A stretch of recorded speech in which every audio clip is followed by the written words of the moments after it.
नमस्कार। आज हम एक बहुत ही शानदार सफर पे निकलने वाले हैं। हम जानेंगे दुनिया के सबसे असाधारण दस्तावेजों में से एक, यानी हमारे भारतीय संविधान के बारे में। ये सिर्फ एक कानून की किताब नहीं है, बल्कि 1 अरब से ज्यादा लोगों की उम्मीदों और सपनों का पूरा ब्लूप्रिंट है। तो चलिए शुरुआत करते हैं इसके साइज से, मतलब इसके विशाल आकार से। पता है, हमारा भारतीय संविधान दुनिया का सबसे लंबा, सबसे बड़ा लिखित संविधान है। जब ये बना था ना 1949 में, तब इसमें थे 395 आर्टिकल्स, और आज की तारीख में ये आंकड़ा बढ़कर लगभग 470 आर्टिकल्स और 12 शेड्यूल्स तक पहुंच चुका है। सोचिए जरा, कितना बड़ा और डिटेल डॉक्यूमेंट है ये। तो जाहिर है पहला सवाल दिमाग में यही आता है कि भाई आखिर इतना बड़ा संविधान बनाने की जरूरत ही क्या थी? इसे अक्सर हाथी के आकार का क्यों कहा जाता है? देखिए, इसका जवाब 4 बड़ी वजहों में छिपा है। पहली वजह, भारत की जबरदस्त डाइवर्सिटी, मतलब पहाड़ से लेके समंदर तक अलग अलग लोग, धर्म, भाषाएं, तो सबके हितों का ध्यान रखना था। दूसरा, हमें विरासत में मिला 1935 का गवर्नमेंट ऑफ इंडिया एक्ट, जो खुद ही बहुत बड़ा था और हमारे संविधान का ढांचा काफी कुछ वहीं से लिया गया है। तीसरी वजह, हमारे यहाँ सेंटर और स्टेट्स दोनों के लिए एक ही संविधान है। और चौथी वजह, संविधान बनाने वाली सभा में वकीलों और कानून के जानकारों की भरमार थी, तो उन्होंने हर छोटी से छोटी बात को पूरे विस्तार से लिखा। और जैसा कि इसके chief architect doctor B.R. Ambedkar ने कहा था, एक अच्छे विचार का कोई पेटेंट नहीं होता। मतलब हमने दुनिया के दूसरे संविधानों से अच्छी बातें लेने में कोई शर्म नहीं की। पर हाँ, लक्ष्य सिर्फ कॉपी पेस्ट करना नहीं था, बल्कि दूसरों की गलतियों से सीखकर अपने देश के लिए कुछ बेहतर बनाना था। अब सबसे दिलचस्प बात पर आते हैं, वो ये कि इस इतने बड़े डॉक्यूमेंट को ऐसा कैसे बनाया गया कि ये चट्टान की तरह मजबूत भी हो और जरूरत पड़ने पर रबर की तरह लचीला भी हो जाए। इस बात को समझने के लिए दुनिया के 2 मॉडल देखते हैं। एक तरफ है अमेरिका का संविधान, जो बहुत कठोर है, मतलब उसे बदलना बहुत ही मुश्किल काम है। और दूसरी तरफ है ब्रिटेन का संविधान, जो एकदम लचीला है, उससे तो एक आम कानून की तरह ही बदला जा सकता है। तो भारत ने क्या किया? एक बहुत ही स्मार्ट बीच का रास्ता निकाला, मतलब दोनों का एक बढ़िया सा मिक्सचर बना दिया।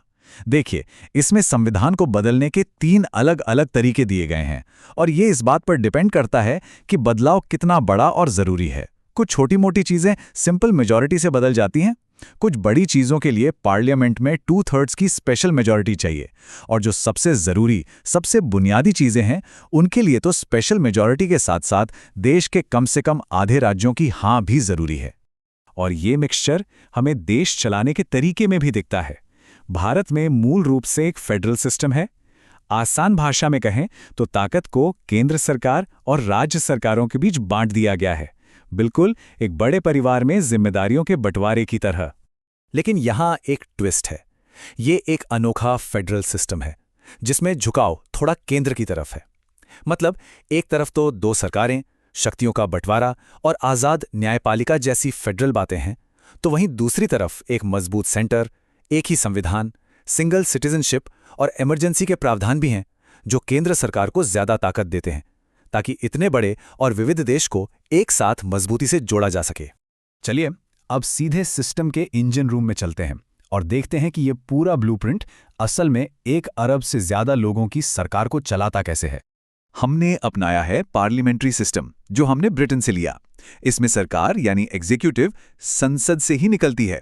प्रधानमंत्री और उनके मंत्री संसद का ही हिस्सा होते हैं। ये अमेरिका के प्रेसिडेंशियल सिस्टम से एकदम अलग है, जहां प्रेसिडेंट का चुनाव अलग होता है और संसद का अलग, मतलब दोनों की शक्तियां साफ साफ बटी हुई हैं। और ये पक्का करने के लिए कि सरकार का कोई भी हिस्सा अपनी हदें पार न करे, संविधान ने एक बहुत ही ताकतवर, आज़ाद और एक साथ जुड़ी हुई न्यायपालिका बनाई है। इसे आप संविधान का अल्टीमेट गार्डियन कह सकते हैं। सबसे ऊपर है सुप्रीम कोर्ट, फिर राज्यों के हाई कोर्ट्स और फिर जिला अदालतें, सब एक ही सिस्टम का हिस्सा हैं। अच्छा, अब बात करते हैं हम सबकी, यानी हर नागरिक की। ये चार्टर समझना बहुत जरूरी है। इसमें है मौलिक अधिकार यानी फंडामेंटल राइट्स, जो हमें सरकार के खिलाफ गारंटी देते हैं और इन्हें लागू करवाने के लिए हम कोर्ट जा सकते हैं। फिर आते हैं डायरेक्टिव प्रिंसिपल्स, जो सरकार के लिए गाइडलाइंस है कि उन्हें कैसी नीतियां बनानी चाहिए, पर इनके लिए कोर्ट नहीं जा सकते। और आखिर में है मौलिक कर्तव्य यानी फंडामेंटल ड्यूटीज, जो हम नागरिकों की नैतिक जिम्मेदारियां हैं। संविधान के मेन आर्टिकल्स के अलावा हैं इसमें कुछ शेड्यूल्स। इन्हें आप संविधान का सीक्रेट इंडेक्स या फिर डिटेल्ड एनेक्शर समझ सकते हैं। इनमें वो सारी एडमिनिस्ट्रेटिव डिटेल्स और लिस्ट्स हैं जिन्हें मेन आर्टिकल्स में फिट करना थोड़ा मुश्किल होता। लेकिन भाई अब सवाल ये है कि इन 12 के 12 शेड्यूल्स को कोई याद कैसे रखें? हर एक में क्या है ये जानना तो बहुत मुश्किल लगता है ना? अरे बिल्कुल नहीं, इसके लिए एक बहुत ही मजेदार और सिंपल सी ट्रिक है। एक छोटा सा फ्रेज और सारे 12 के 12 शेड्यूल्स आपके मुट्ठी में। और ये रही वो जादुई trick, tears of old PM.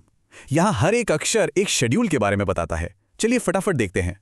T से टेरिटरीज मतलब राज्य और केंद्र शासित प्रदेश। ई से एमोल्यूमेंट्स यानी सैलरी। ए से एफर्मेशंस मतलब शपथ। आर से राज्यसभा की सीटें। एस से शेड्यूल्ड एरियाज। ओ से अदर ट्राइबल एरियाज। एफ से फेडरल लिस्ट शक्तियों का बंटवारा। ओ से ऑफिशियल लैंग्वेजेस। एल से लैंड रिफॉर्म्स। डी से डिफेक्शन यानी दल बदल कानून।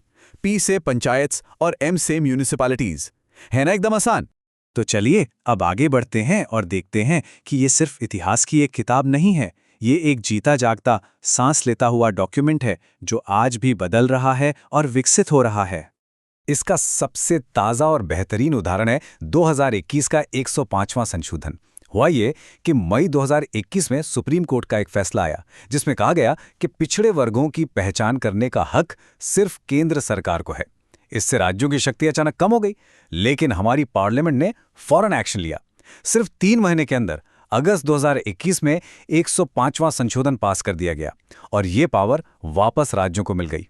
ये दिखाता है कि हमारा संविधान आज की जरूरतों के हिसाब से कितनी तेजी से खुद को ढाल सकता है। चलिए, तो अब तक हमने जो भी समझा है उसे पक्का करने के लिए एक छोटा सा फटाफट वाला क्विज हो जाए। तैयार हैं? पहला सवाल, 1976 में हुए 42वें संशोधन ने संविधान में इतने ज्यादा बदलाव किए थे कि उसे एक खास नाम से जाना जाता है। वो नाम क्या है? उसे कहते हैं मिनी कॉन्स्टिट्यूशन यानी लघु संविधान। ऐसा इसलिए क्योंकि वो बदलाव इतने सारे थे कि वो अपने आप में एक छोटे संविधान जैसा ही था।